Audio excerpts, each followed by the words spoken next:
الحمد لله الذي جعل الشمس والقمر بحسبان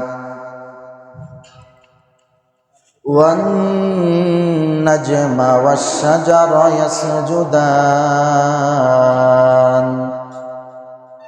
وفضل زمانا على زمان كما فضل مكانا على مكان وإنسانا على إنسان ونشهد أن لا إله إلا الله وحده لا شريك له ونشهد أن سيدنا وسندنا وحبيبنا ومولانا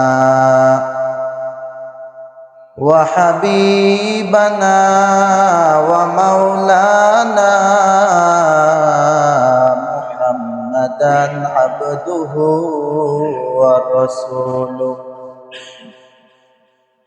أرسله الله تعالى في الحق بشيرا ونذيرا وداعيا إلى الله بإذنه وسراجا وقمرا منيرا وقال الله سبحانه وتعالى في كلامه المجيد أعوذ بالله من الشيطان الرجيم بسم الله الرحمن الرحيم القارعة ما القارعة وما أدراك ما القارعة يوم يكون الناس كالفراش المبثوث صدق الله المولانا العظيم وصدق رسوله النبي الكريم ونحن على ذلك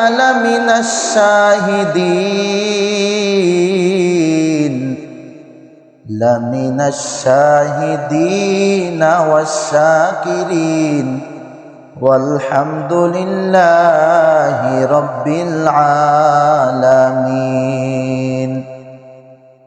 وقال النبي صلى الله عليه وآله وسلم من قال لا إله إلا الله دخل الجنة أو كما قال النبي عليه الصلاة والسلام আল্লাহ আল্লাহ মিকুনাদ লাইলো নাহার আল্লাহ আল্লাহ মিকুনাদ শামসো হাজার अल्लाह अल्लाह तू मेरा माबूद है अल्लाह अल्लाह तू मेरा माशूक है अल्लाह अल्लाह तू मेरा गफ्फार है अल्लाह अल्लाह तू मेरा जब्बार है अल्हम्दुलिल्लाह सुम्मा अल्हम्दुलिल्लाह रब्बे कारिमेर दरबारे शुक्रिया आदाय करी जे महान रब्बुल आलामीन आमादेरके जुमार दिन पवित्र दिन समग्र विश्वबासीर जन्य ईदेर दिन एमन एकटा दिने आल्लाह ताआला दुनियार हजार लक्ष कोटी मानुषेर मध्य थेके आमार आपनार मतो अयोग्य नालायक नाफरमानके আল্লাহ সুবহানাহু ওয়া তাআলা জুমার মসজিদে এসে আমি নালায়েকের জবান থেকে কোরআন ও হাদিসের আলোকে কিছু কথা বলবার মতো, আপনাদেরকে শুনবার মতো আল্লাহ সুযোগ করে দিয়েছেন। সকলেই জবান খুলে অন্তর থেকে মহব্বতের সহিত সকলেই বলে আলহামদুলিল্লাহ। আরো জোরে আলহামদুলিল্লাহ। লক্ষ কোটি দরুদ ও সালাম আকায়ে নামদার তাজেদারে মাদিনা আহমদে মুস্তফা মুহাম্মাদুর রাসূলুল্লাহ, সকলেই বলি সাল্লাল্লাহু আলাইহি ওয়াসাল্লাম। তো সম্মানিত হাজিরিন, আমি আপনাদের সামনে কোরআনুল কারীম থেকে যে আয়াত তেলাওয়াত করেছি আর মুহাম্মদে আরবি নবী সাল্লাল্লাহু আলাইহি ওয়াসাল্লামের লক্ষ কোটি হাদিসের মধ্য থেকে হাদিসের একটু অংশ আপনাদের সামনে পাঠ করেছি।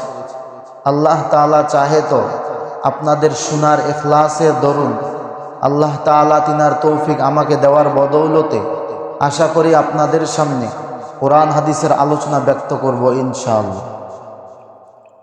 আল্লাহ রব্বুল আলামিন সূরা করিয়ার মধ্যে কিয়ামত সম্পর্কে মানুষকে নিদর্শন দিয়েছেন, কিয়ামত সম্পর্কে মানুষকে জ্ঞান দিয়েছেন, জানিয়ে দিয়েছেন কিয়ামত কি, কিয়ামতের সময় কি হবে, কিয়ামত কোন সময় আসবে, আর কি কারণেই বা কিয়ামত হবে, আর কিয়ামত হওয়ার দ্বারা উদ্দেশ্যই বা কি।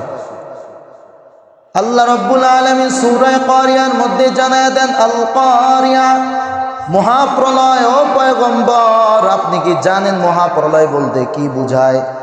হাদিসের বিভিন্ন কিতাব, তাফসীরের বিভিন্ন কিতাবের মধ্যে আসছে আল কারিয়া শব্দের অর্থ হচ্ছে খটখট আওয়াজ। আল্লাহ তাআলা মুহাম্মদকে ইশারা করে বললেন, মুহাম্মদ আরবিকে লক্ষ্য করে বললেন, ওয়া মা আদরাকা মাল কারিয়া, ও পয়গম্বর আপনি কি জানেন এই খটখট আওয়াজ বলতে কি বুঝায়, মহাপ্রলয় বলতে কি বুঝায়? মুহাম্মদ আরবি জানে না, আল্লাহ জানায়া দিলেন, ইয়াউমা ইয়াকুনুন নাসু কাল ফারাশিল মাবসুস।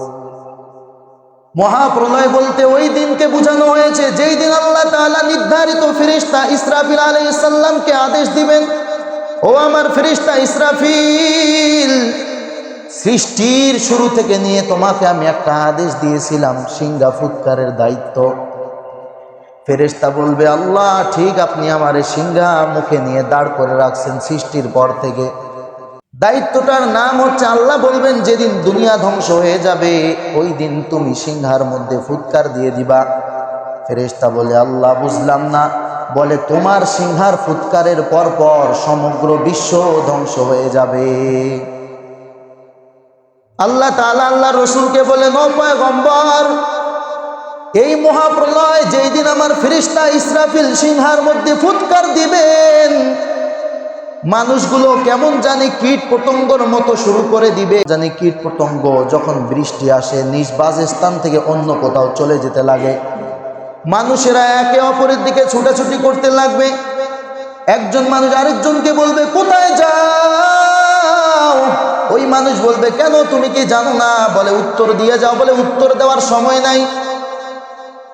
ইয়াউমা ইয়াকুনুন নাসু কাল ফারাশিল মাবসুস ওয়া তাকুনুল জিবালু কাল আইহিনিল মানফুস। মুহাম্মদকে যখন আল্লাহ বললেন এমন হবে মানুষদের অবস্থা, মানুষেরা কীট পতঙ্গর ন্যায় ছুটাছুটি শুরু করবে। ও পয়গম্বর, যেই পাহাড়গুলোকে আপনি আজকে দেখেন তারা নিজ অবস্থানে ঠিক মতো দাঁড়িয়ে আছে, হাজারো ঝড় বাতাস হয়, হাজারো ঘূর্ণিঝড় হয়, অনেক ভূমিকম্প হয়, পাহাড়গুলো আপন অবস্থা থেকে কোনোদিন নড়ে চড়ে বসেনি। পাহাড় কোনোদিন সরে যেতে দেখছেন? আল্লাহ তাআলা রসুলকে বললেন, ওই মহাপ্রলয় খটখট আওয়াজ মানে ওই দিন পাহাড়গুলো রঙিন তুলার মতো, ধুলিত তুলার মতো উঠতে থাকবে। মানুষেরা বলতে থাকবে, কি হয়ে গেল আজকে পাহাড়গুলো এমন তুলার মতো উঠতেছে কেন? সবাই একে অপরকে বলতে থাকবে, সবাই বলবে, আমি জানি না, আমি জানি না। তুমি জানোনি? বলে, আমিও জানি না। আল্লাহ তাআলা আল্লাহ রসুলকে বললেন, ও পয়গম্বর, আপনি আপনার সাহাবাদেরকে এই বিষয়ের প্রতি লক্ষ্য দেন, সাহাবা ইকরামদেরকে বলে দেন, এই দুনিয়া যেহেতু একদিন ধ্বংস হবে, এই দুনিয়া ধ্বংস করব আমি আল্লাহ। বলে, কেন ধ্বংস হবে? মানুষদের মাঝে যখন দ্বীনের বিষয়ে কমতি চলে আসবে, মানুষদের মাঝে যখন হাদিসের প্রতি মহাব্বত উঠে যাবে, মানুষদের ভিতরে যখন দুনিয়ার চিন্তা ভাবনা আসবে, তাফসিরের একটা কিতাবের মধ্যে তাফসিরওয়ালা লিখেছেন, মানুষের অন্তরের ভিতরে দুনিয়ার মহাব্বত চলে আসবে। কম দরওয়াজার মানুষগুলো, অর্থাৎ যারা হবে রাখাল, এই রাখালগুলো বড় বড় প্রাসাদের মালিক হবে। শিক্ষিত নয়, মূর্খ ব্যক্তিগুলো শিক্ষিতর স্থান পাবে। আর মূর্খ ব্যক্তিগুলো বলবে, ওই শিক্ষিত, তোর থেকে আমার সম্পদ বেশি। তুই শিক্ষিত হয়েছ, কি হয়েছে, আমি তোর থেকে অর্থর দিক থেকে বেশি, অতএব তুই আমার কথা শুনবি। আল্লাহ তাআলা মুহাম্মদকে বললেন, যখন আপনি উম্মতের মাঝে দেখবেন ওরা সম্পদের বড়াই করে, অশিক্ষিতর স্থানে শিক্ষিতরা না বসে শিক্ষিতর স্থানে অশিক্ষিতরা বসে, মানুষেরা প্রকাশ্যে গান বাজনা শুরু করে দিবে, জিনা বেবিচার শুরু করে দিবে, ও পয়গম্বর, এমন নিদর্শন যদি আপনার সাহাবারা দেখে, আপনার সাহাবাদেরকে বলে দিবেন ওই সময় হচ্ছে কিয়ামতের আলামত, ওই সময় কিয়ামত সংঘটিত হবে। মহানবী সাল্লাল্লাহু আলাইহি ওয়াসাল্লাম সাহাবাদের দলকে একত্রিত করার পর তাদেরকে বললেন, আল্লাহ তাআলা তো আমাকে ওহী দিয়ে এই জিনিসটা বলে দিয়েছেন, তোমরা কি জানো? বলে, ও পয়গম্বর, আল্লাহু ওয়া রাসূলুহু আ'লাম, আমরা জানি না, আপনি আর আপনার আল্লাহ ভালো জানেন, আপনি জানায়া দেন।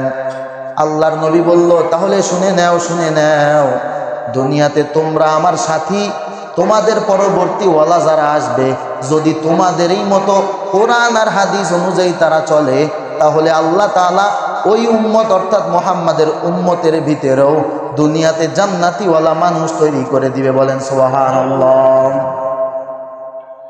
ঈমান গ্রহণ করতে হবে, ঈমান আনয়ন করতে হবে। এই কিয়ামতের অর্থাৎ সূরা কারিয়ার মধ্যে আল্লাহ যে কিয়ামতের নিদর্শন দিলেন, তাফসিরের কিতাবের মধ্যে আসছে কিয়ামতের আলামত দ্বারা উদ্দেশ্য উম্মতরা যেন সতর্ক হয়ে যায়। কিভাবে সতর্ক হবে? বলে, এরা বেশি করে ইবাদত করবে, অপকর্ম ছেড়ে দিবে, অন্যায় কাজ ছেড়ে দিবে, জিনা বেবিচার ছেড়ে দিবে, সুদ ঘুষ ছেড়ে দিবে। এই জন্যে আল্লাহ তাআলা মুহাম্মদকে কিয়ামতের নিদর্শন বলে দিয়েছেন। মহানবী সাল্লাল্লাহু আলাইহি ওয়াসাল্লামের একজন সাহাবী নাম বিলাল, নাম জানেননি? বিলাল রাদিয়াল্লাহু তাআলা আনহু, এ ছিল গোলাম। বিলালকে যখন বাজারে তোলা হয়েছে, বিলালকে খরিদ করেছে উমাইয়া ইবনে খলফ। নাম কি? উমাইয়া ইবনে খলফ। উমাইয়া ইবনে খলফ ছিল ইসলামের একজন বড় দুশমন, বড় শত্রু। ইসলামকে দেখতে পারতো না, মুসলমানদেরকে দেখতে পারতো না। মুহাম্মদকে দেখলেই বলতো, ওরে গলা কাটা লাগবে। এই উমাইয়া বিন খলফ ছিল আবু জাহেল, আবু লাহাবদের সঙ্গ। তাদের সাথে বৈঠক বসতো, আর বৈঠকের মধ্যে আলোচনা হতো মুহাম্মদকে শেষ করা যায় কিভাবে। এই আলোচনা চলতে চলতে একদিন উমাইয়া ইবনে খলফ হাটের মধ্যে গিয়েছে, দেখে বাজারের মধ্যে গোলাম বিক্রি হচ্ছে। গোলাম ক্রয় বিক্রয় যখন চলতেছে, উমাইয়া ইবনে খলফ গিয়ে বলতেছে, ওই গোলামটা আমি নিব। ওই গোলামের নাম হযরতে বিলাল। হাবশী বিলালকে ক্রয় করলো উমাইয়া ইবনে খলফ। উমাইয়া ইবনে খলফ বাসায় নিয়ে গেছে। যাওয়ার পর বলতেছে, বেলাল, তোর দায়িত্ব এগুলো এগুলো এগুলো কাজ করবি। উমাইয়া ইবনে খলফ ছিল বাদশাহ, ওর চালাচামুন্ড যেগুলো ছিল, মন্ত্রী পরিষদে যেগুলো ছিল, সবাইকে কাজ বুঝিয়ে দিল, বেলালের দায়িত্ব এগুলো এগুলো। উমাইয়া ইবনে খলফের দরবারে এমন কেউ ছিল না বেলালের মতো অত বড় দায়িত্ব কারো দিয়েছে। বেলালকে অনেক কাজের চাপ দিয়েছে, অনেক দায়িত্ব দিয়েছে। বেলাল কাজ করতেছে, বেলালকে বলেছে, উটের পাল তুমি চড়াবা। এই মরুভূমির মধ্যে উটের পালের দায়িত্ব তোমাকে দিয়ে দিলাম, এই উটের পালের দায়িত্ব তোমাকে দিয়ে দিলাম। উটের পাল ঠিকভাবে চড়াবা, আর উটের দায়িত্ব সব আমি তোমার পক্ষে ন্যস্ত করলাম। একদিন হঠাৎ রাত্রের মধ্যে বিলালের ঘর হচ্ছে উটের ঘরের পাশে, সবাই ঘুমায় গেছে, সারা পৃথিবী নিস্তব্ধ, কোনো আওয়াজ নাই, কোনো সারশব্দ নাই। হঠাৎ রাত্রের মধ্যে কি জানি গপ গপ করে আওয়াজ হইতেছে, কি জানি শো শো করে শব্দ চলতেছে, মনে হয় কেউ কথা বলতেছে। কারো ঘুম ভাঙ্গে নাই, ওইদিকে উটনিও ঘুমায়, সবাই ঘুমায় আছে রাজ দরবারে। উমাইয়া ইবনে খলফের হঠাৎ ঘুম ভেঙে গেছে। উমাইয়া ইবনে খলফ ঘুম থেকে জাগ্রত হয়ে উঠে দেখে রাজ দরবারের মধ্যে কে এত রাত্রে কথা কয়, কার এত বড় সাহস, সবাই যেই সময় ঘুমায় থাকে ওই সময় কথা বলে। উমাইয়া ইবনে খলফ রাজ দরবারের প্রত্যেকটা চারোদিকে, চারো দেওয়ালের মধ্যে খোঁজ করতেছে, কে কথা বলে, কে আওয়াজ দেয়, কোথাও খুঁজে পায় না। যখন কোথাও খুঁজে পায় না, উমাইয়া ইবনে খলফ এবার গিয়েছে উটের ওই ঘরের পাশে। যাওয়ার পরে দেখতেছে ওখান থেকে আওয়াজ আসতেছে, কি জানি মনে মনে জপতেছে আর গুম গুম করে আওয়াজ। বলে, রে গোলাম বেলাল, কি জপতেছ? সবাই ঘুমায় আছে, তুমি কেন জপতেছ? আগামীকাল তোমার সংসদে আসার লাগবে, তোমার বিচার হবে আগামীকাল। সবাই ঘুমায় আছে, তুমি সবার ঘুমের ডিস্টার্ব কেন দিতেছ? বেলাল বলতেছে, আমি এমন তেমন কিছু করতেছি না, আমি মালিকের নাম জপতেছি। উমাইয়া ইবনে খলফ বলতেছে, সত্যি কি মালিকের নাম জপতেছ? বলে, হ্যাঁ, আমি মালিকের নাম জপতেছি। উমাইয়া ইবনে খলফ এবার খুশিতে আনন্দ বেবুল হয়ে গেছে, আনন্দতে চিৎকার মেরে বলতেছে, বেলাল, সকাল হতে দাও, তোমার কাজের চাপ আমি উমাইয়া ইবনে খলফ কমায়া দিব। বেলাল বলে, ব্যাপার তো বুঝলাম না। বললাম মালিকের নাম জপতেছি, উমাইয়া বিন খলফ এত খুশি কেন? ও তো ইসলামের দুশ্মন। উমাইয়া ইবনে খলফ তো মুসলমানদের দুশ্মন, মহানবী সাল্লাল্লাহু আলাইহি ওয়াসাল্লামের দুশ্মন, তাওহীদের দুশ্মন, রিসালাতের দুশ্মন, কোরআনের দুশ্মন। অথচ উমাইয়া ইবনে খলফকে আমি বললাম মালিকের নাম জপতাছি, উমাইয়া ইবনে খলফ কেন জানি হাসতেছে। এবার যখন প্রভাতের আলো শুরু হয়ে গেছে, উমাইয়া ইবনে খলফ মন্ত্রী সমাদয়কে ডাকছে। মন্ত্রী বিন্দুদেরকে ডাকার পর বলতেছে, আজকে একটা সভার আয়োজন করো। মন্ত্রীরা একে অপরকে বলতে আছে, কি কারণে সবার আয়োজন? কিছুই তো আমাদের সংসদে ঘটে নাই, রাজ দরবারে এমন কিছু ঘটে নাই যার কারণে সমাবেশের আয়োজন। উমাইয়া ইবনে খলফের কথা অনুযায়ী রাজ দরবারে এখন সমাবেশ কায়েম করেছে, হাজার হাজার মানুষের উপস্থিতি। ওই সময় উমাইয়া ইবনে খলফ বলতেছে, বিলালের কাজের চাপ আজকে থেকে আমি উমাইয়া ইবনে খলফ কমাইয়া দিলাম। সবাই তো অবাক, হঠাৎ করে বিলালের উপর উমাইয়া ইবনে খলফের এত মায়া, এত মায়া, কারণ কি বুঝলাম না। উমাইয়া ইবনে খলফ বলতেছে, তোমরা কি জানো আমার রাজত্বকালীন এমন কাউকে আমি দেখি নাই আমি উমাইয়ার নাম জপতেছে, অথচ গতকাল রাতের ঘটনা বেলাল জপতেছে আমার নাম। এই কারণে আমি খুশি হইয়া বেলালের কাজের চাপ কমাইয়া দিলাম। সবাই চুপ করে আছে। ওই সময় হাফসি বিলাল দাঁড় হয়ে গেছে।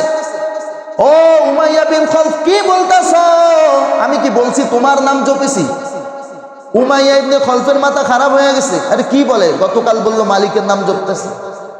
উমাইয়া ইবনে খলফ বলতেছে, গতকালকে তুমি মিথ্যা কথা বলেছো। বলে, না না না, আমি মিথ্যা কথা বলি নাই, আমি মিথ্যা কথা বলিও না, আমি সত্য কথা বলেছি, আমি মালিকের নাম জপতেছি।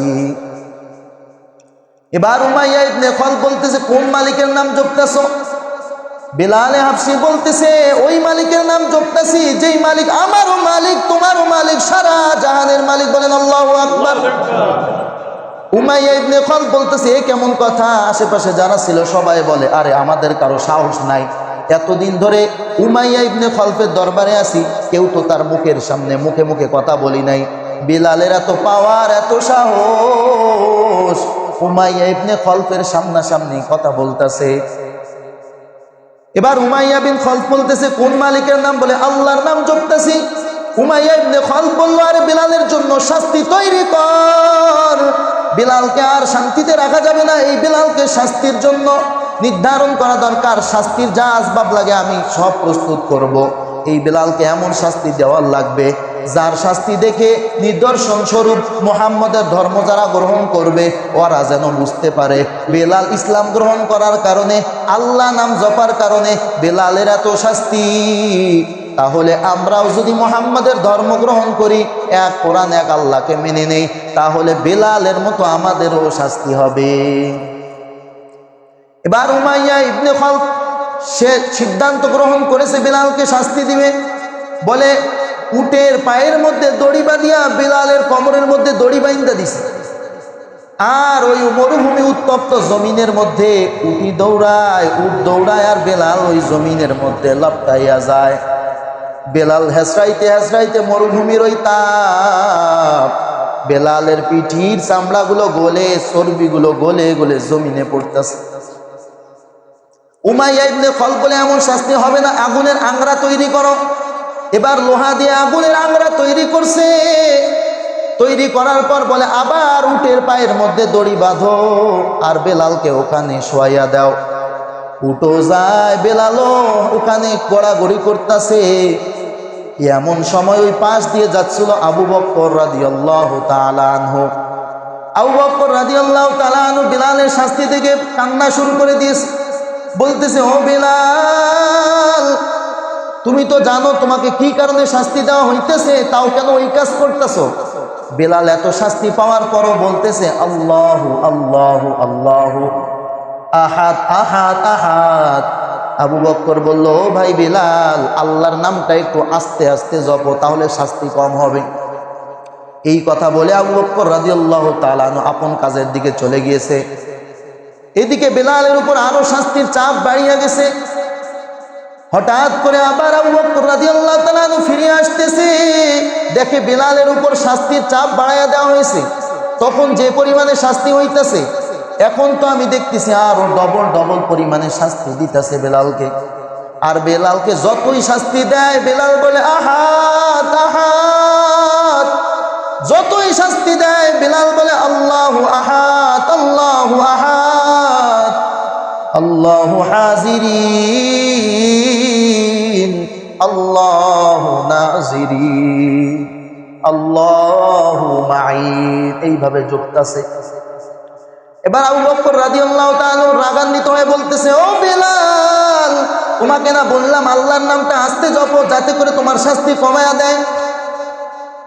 এবার বেলাল চোখের পানি ছাড়ি দিয়া বলতেছে, ও ভাই আবু বকর, বেয়াদবি মাফ করবা, তুমি আমাকে বলতেছো আল্লাহর নামটা আস্তে জপতে, তবে শুনে নাও, আমার উমাইয়া ইবনে খলফের ওই চেলাগুলো যতই শাস্তি দেয়, আমি আল্লাহর নাম যত জোরে জপি, তত অন্তরের ভিতরে আনন্দ পাই। বলেন আল্লাহু আকবার। ও ভাই আবু বকর, ওই উমাইয়া ইবনে খলফের কষ্ট আমার কষ্ট হয় না যখন আমার মুখ দিয়ে আল্লাহ আল্লাহ উচ্চারণ হয়। আমি যখনই বলি আহাদ আহাদ আহাদ, আমার মনে হয় আমি জান্নাতের বিছানায় শুয়ে আছি। তাই তো আমি আল্লাহর নামটা জোরে জোরে ধরতেছি। উমাইয়া ইবনে খলফ আমার যতই শাস্তি দেয়, আমি ততই আল্লাহর নাম জপি। কি পরিমাণ ইমান ছিল, ইমানের পাওয়ার কেমন! আপনি আর আমি হলে যদি শাস্তির ব্যবস্থা করতো, তাহলে বলতাম শাস্তি কমায়া দে, আমি ছাড়তেছি, আল্লাহর নাম বলবো না, শাস্তি কমায়া দাও। অথচ বিলাল, হাবশি বিলাল, মহানবী সাল্লাল্লাহু আলাইহি ওয়াসাল্লাম মেরাজের রাত্রিতে গিয়েছেন জান্নাতে। উনি যখন মেরাজের রাত্রে আল্লাহর সাথে সাক্ষাৎ করতে গিয়েছেন, জান্নাতের কাছে গিয়া খটখট করে আওয়াজ শুনতে পায়। বলে এই আওয়াজ তো খরমের আওয়াজ। সাথে ছিল জিব্রাইল আলাইহিস সালাম। জিব্রাইল আলাইহিস সালামকে বলে, ও ভাই জিব্রাইল, এটা কিসের আওয়াজ? জিব্রাইল বলল, এটা হলো বেলালের খরমের আওয়াজ। বলেন সুবহানাল্লাহ। কি এমন ইমানদার ছিল, কি এমন রসুলের প্রতি ভালোবাসা, ইসলামের প্রতি ভালোবাসা, কোরআনের প্রতি ভালোবাসা, যেই ভালোবাসার কারণে হযরত বিলাল দুনিয়াতে জান্নাতের সার্টিফিকেট পাওয়া গেছে। এই শ্যামনগরের মুসলমান, জানিয়া নাও, তুমিও জানিয়া নাও, বেলাল যেমন সাহাবী, তুমিও তেমন একজন সঙ্গী। বেলাল যেমন আল্লাহর নবীর উম্মত, তুমি আর আমিও আল্লাহর নবীর উম্মত। তাদের ইমান যদি এত দৃঢ় হইতে পারে, তোমার আর ইমান এত দুর্বল কেন? ইমানকে সবল করার দরকার আছে না নাই? আছে না নাই? আল্লাহ তাআলা কোরআনুল কারীমের মধ্যে মুমিনের 5টা সিফত বর্ণনা করেছেন। কয়টা? মুমিন হওয়ার জন্য 5টা বৈশিষ্ট্য লাগবে। কোরআনের মধ্যে আল্লাহ তাআলা বলেন, ইন্নামাল মুমিনুনাল্লাযীনা ইযা যুকিরাল্লাহ ওয়াজিলাত কুলুবুহুম ওয়া ইযা তুলিয়াত আলাইহিম যাদাতুহুম ঈমানা ওয়া আলা রাব্বিহিম ইয়াতাওয়াক্কালুন। আল্লাহ তাআলা বললেন, মুমিনদের 5টা সিফত রয়েছে। তার মধ্যে 1 নম্বর সিফত, আল্লাহ আল্লাহ যখনই নাম শুনবে, যখনই কোরআনের আলোচনা শুনবে, তখনই তার অন্তরটা ভয়ে ভীতস্ত হয়ে যাবে। তখনই সঙ্গে সঙ্গে তার ভিতরে অটোমেটিক এক ধরনের গায়েবী ভয় চলে আসবে। যদি কারো ভিতরে ভয় চলে আসে, বুঝতে হবে ওর ভিতরে মুমিন হওয়ার একটা গুণ পাওয়া গেছে। 2 নম্বরের গুণ, ওয়া আয়াতুহু যাদাতুহুম ঈমানা। কোরআনের আয়াত যখনই শুনবে, তখন তার ঈমান কমার বদলে বৃদ্ধি হতে লাগবে। এটা হচ্ছে 2 নম্বরের গুণ মুমিন হওয়ার। তাহলে 1 নম্বরে আল্লাহর নাম যেখানে শুনবে সেখানে তার অন্তরে ভয় শুরু হয়ে যাবে। 2 নম্বরে যখনই কোরআনের তেলাওয়াত শুনবে, কোরআনের আলোচনা শুনবে, তখনই অটোমেটিক তার অন্তরের ভিতরে ঈমান বৃদ্ধি পেয়ে যাবে।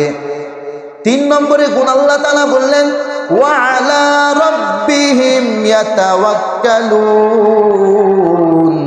আল্লাহ তাআলা বললেন ওরা যদি ভরসা করে, ইয়াকিন করে, কারো উপর করবে না, করবে একজনের উপর, তিনি কে?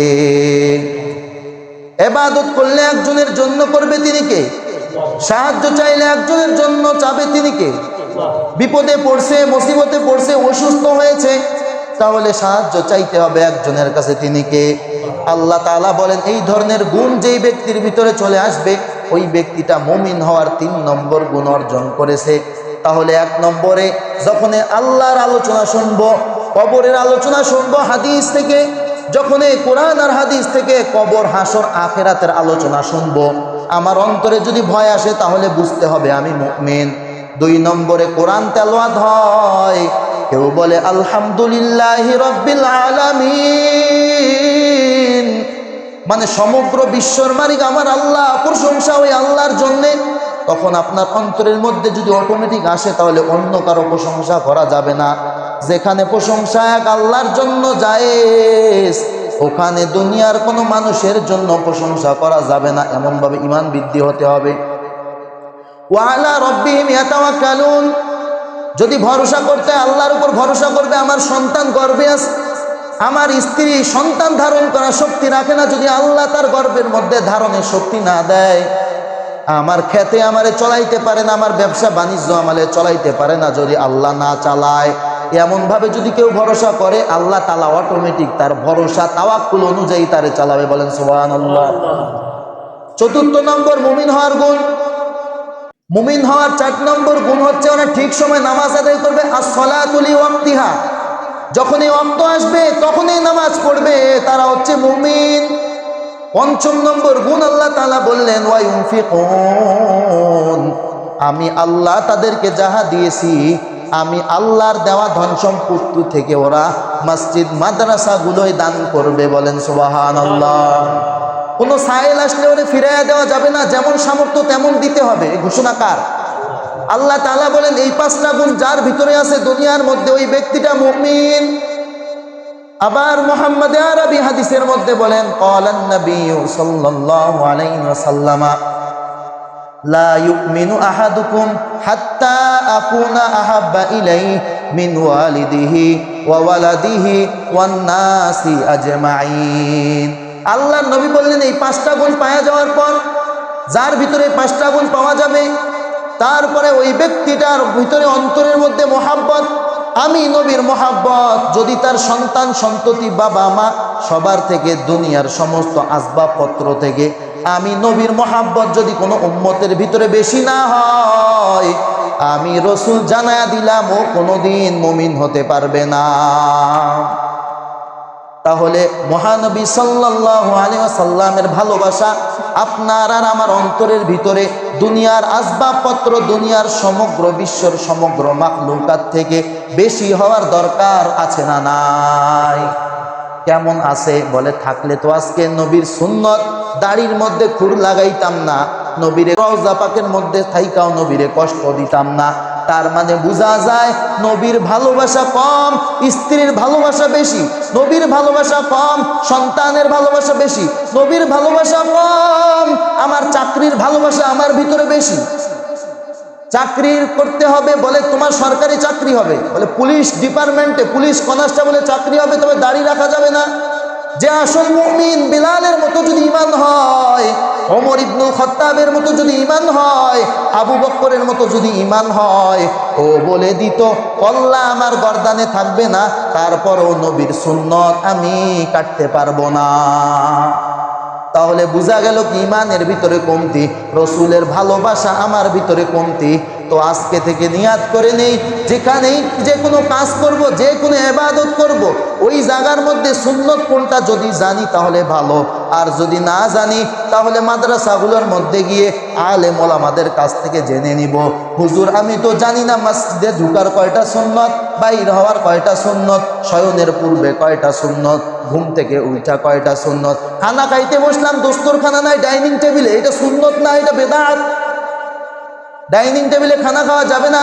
আল্লাহ নবী সাল্লাল্লাহু আলাইহি ওয়াসাল্লাম জমিনের মধ্যে, সমতল জমিনের মধ্যে খানা খেয়েছেন, তাহলে খাওয়ার বেলাও সুন্নত আছে, খাওয়া থেকে উঠলেন সুন্নত আছে, ইস্তেঞ্জার মধ্যে যাবেন ওখানেও সুন্নত, ইস্তেঞ্জা থেকে বাইর হবেন তাও সুন্নত, উজু করতেছেন তাও সুন্নত, উজুর শুরুতে সুন্নত, উজুর মধ্যখানে সুন্নত, উজুর শেষে সুন্নত আছে না নাই?